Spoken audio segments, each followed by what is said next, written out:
Hello Vici.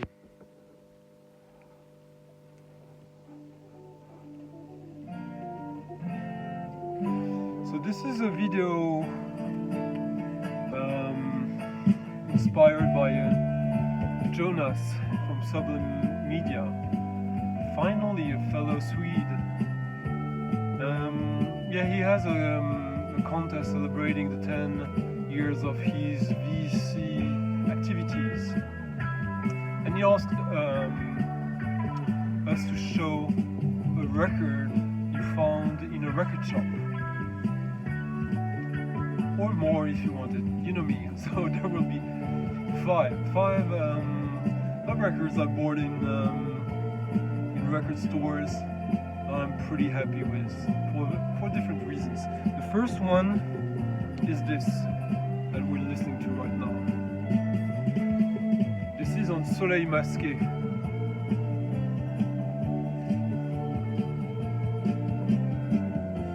Soleil Masqué is a French library soundtrack label that had quite a few very sold out releases. They have a very small output. I believe there's less than 10 releases on the label. This is a sort of compilation that features Alan McWilliams that we're listening to right now. Alan McWilliams is the alias of a French guy whose real name escapes me right now. Alain de Mezy, because he's also responsible for this whole French psych nugget. Iris, really good record. I believe this is quite easy to find and cheap. I found like many copies of this, but this I found in a Parisian record store called Plus de Bruit, More Noise. He used to have like a focus on French singer-songwriter and punk rock, noise, indie, stuff like that.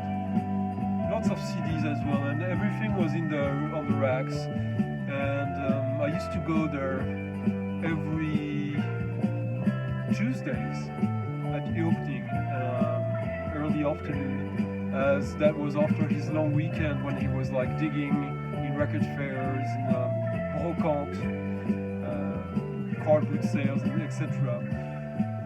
But as I was kind of a steady a mainstay of the shop, like I got to check in the boxes that were under the racks, and I found a lot of stuff there, a lot of good stuff, including this. And that was a cheap record. He had no idea what it was. I had no idea what it was. I just checked it out on Discogs. Apparently I was the one who entered it on Discogs. So that was in the early days. And it's just a really cool record with some tracks by Jean-Claude Pierrick Léopetit, Boss Music, very famous in the library soundtrack world. There's the Planks, which is also French thing. Madeira, which is Yves de Roubaix, related to Jean-Jacques de Roubaix, I don't know. And on B-side you have the 3 tracks by Recreation Road, which is Serge Franklin. Oops, there you go. Serge Franklin is a French musician, producer, and he's the French sitar player. I have a lot of his records. He's on the famous Flûte Libre with Jean-Cohen Solal. He plays other instruments as well, but yeah, this is a really cool, like psych, space age, like left field pop, space pop music compilation of a few of the tracks on this were released on I think the first 4 ones were actually released on this on 2 separate 7 inches that are super rare, but the rest is to the best of my knowledge exclusive to this. So this is Alan McWilliams, Tipsy, etc. on Soleil Masqué, the third release on Soleil Masqué. What did I have more? Yeah, the next one is a record I might have shown before.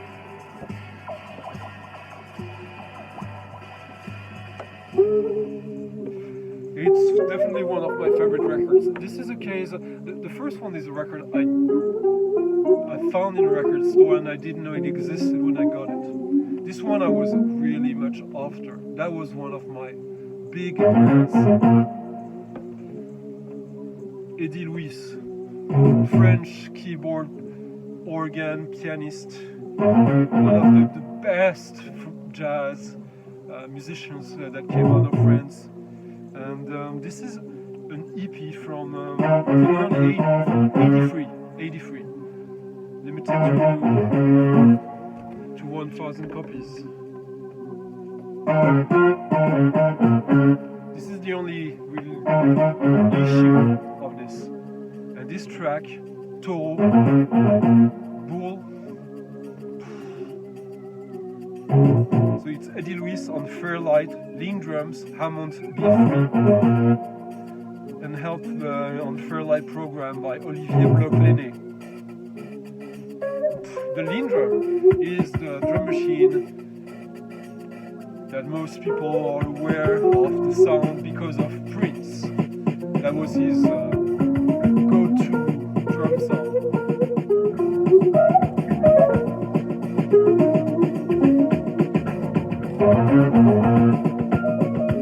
And this one was a real dig, as Paris has many record stores, but second-hand it's good, but you really have to work hard to get good stuff second-hand. Not too many people, too few records. And there's a shop called Boulinier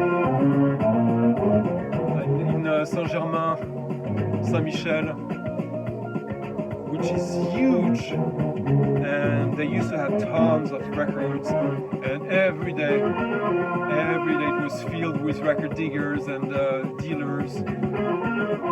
So you really had to be lucky to find something there, because there was so much coming in, and everything was cheap, and you really had to have the dedication to find regularly really good stuff. And I went there like hundreds of times, finding nothing or nothing really exciting. And I think this is the second exciting record I found there, for probably €1 or €2. And this is really one of my favorite records. It's such a unique take on jazz, West Indies music. Masterful. Next one is a record that I found on tour in a record store. Me and my band, we were playing in Bordeaux, southern France, western France, southwest, and I remember going to a movie there and falling asleep after 5 minutes because of touring. But after the gig, the next day, I had a little time and I was tipped on a record store, a very tiny one, and I found this Electrictus, which is actually Andrea Santenzo, who I have many records of. He's a drummer. I have him on records with Ivan Parker, with Steve Lacy, with the Rova saxophone trio, ensemble, quartet, and many other things. And this is this is a record that is quite different from his regular output, as this is mostly electronic and psychedelic and pretty cool. A pretty cool record. When I got it, I knew it existed. I had no clue how it sounded. I knew it was electronic music, I was after it, but not just because it sounded interesting. But so I didn't know there was actually a reissue of this on Wawa, the Spanish grey area label. But I got a good deal on this. I probably paid like 40 or 45 euros for this, so that was pretty cool. It's a timeless record. Next, I used to hang so much in this shop in Paris, Paris Jazz Corner. But they had two shops there, and the one was a regular shop, and the other one was a shop with was an online shop. Basically, it was a stock that was co-owned also by the same guy who ran and who still runs Paris Jazz Corner, Arnaud. And the guy is super cool, by the way.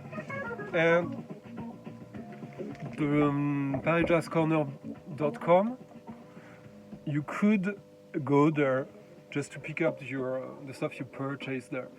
But they let me go through the stock there. They liked me, and there was about like 12,000 records there, probably more, I guess. It was basically like an office, and the back office where all the records were shelved like this, but much nicer than here. And often they would get collections, and everything that was not jazz they would put aside in boxes in the office, and you could go through them. And because they didn't have time for that. And this is where I found my copy of this, the original pressing of Manuel Gotching E2 E4, embossed cover. This is the original pressing on Klaus Schultz's label.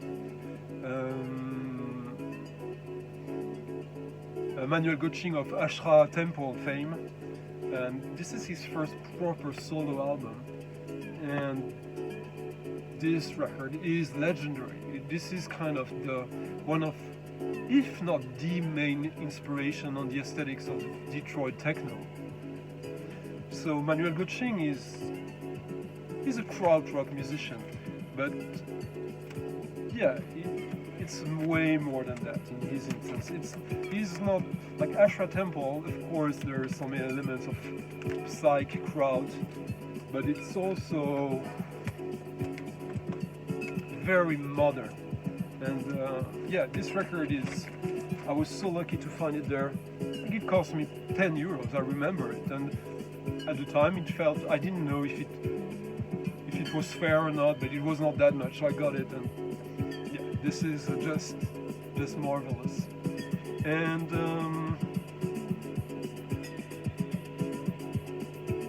this got sampled heavily by a few techno and house producers from New York and Detroit, very early on in the mid-late 80s. This was released in 83, I believe. Yes. Recorded in Berlin, in the Studio Roma.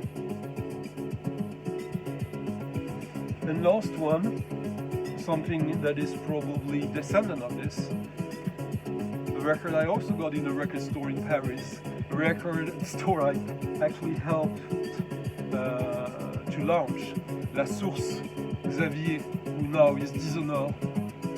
This is Joe R. Lewis, Change Reaction on Target Records. This is an EP, but special note, House Collector's EP album, an EP album, because it's got 6 tracks. This is Chicago House from '88, and this is, for years, this was one of my grails, and I don't know when exactly, probably like 6 years ago or so, 6-7 years ago, back to France on a tour. I go say hello, and he has this. I knew he had this years ago, but he was selling this that time, and I got it. So that's it. 5 records I'm really happy with that I found in record stores that I got for cheap or for some money or for lots of money. This one was not cheap, but yeah, this is a testimony to the record stores when online purchasing has taken over so much of our hobby. So there you go, Jonas. I hope people enjoyed this, and yeah, it's a shorter video than my usual one, so I guess everyone will be happy with that. That's it. I'll see you in another video, and go check the SublimMedia channel. SublimMedia, Jonas, who's been a mainstay of the VC for 10 years now, and I'm sure this will trigger quite a few cool responses, so probably worth checking the comment section on the original contest video. Bye for now.